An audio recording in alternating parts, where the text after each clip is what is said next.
নির্বাচনের আগে জামাত ইসলাম বলেছে তাদের সাথে আমেরিকা আছে। ঢাকা বিশ্ববিদ্যালয়ে কর্মসূচি করে, ঢাকা বিশ্ববিদ্যালয়ে পাবলিক প্রাইভেট পার্টনারশিপের মাধ্যমে তুরস্ককে দিয়ে এখানে বেসরকারীকরণ করাচ্ছে তাদের নিজেদের স্বার্থ হাসিলের জন্য। অথচ এই তুরস্ক ইরানে যে হামলা হলো সেই হামলার বিরুদ্ধে অবস্থান নিয়েছে।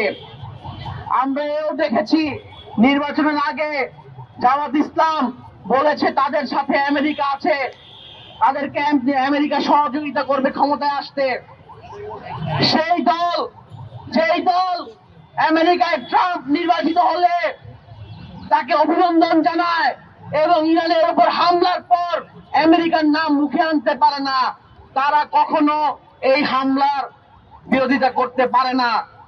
তারা একটু লোক দেখানো প্রতিবাদ যদিও করতে পারে, কিন্তু এগুলো তাদের মুনাফেকি। তারা বাংলাদেশে আমেরিকার দালালি করে বহু আগে থেকেই। 1971 সালে বাংলাদেশে যখন পাকিস্তানিরা গণহত্যা চালাচ্ছিল আমেরিকার সহযোগিতায়, তখন এই জামাত ইসলাম আমেরিকার পক্ষ নিয়েছে, পাকিস্তানের পক্ষ নিয়েছে।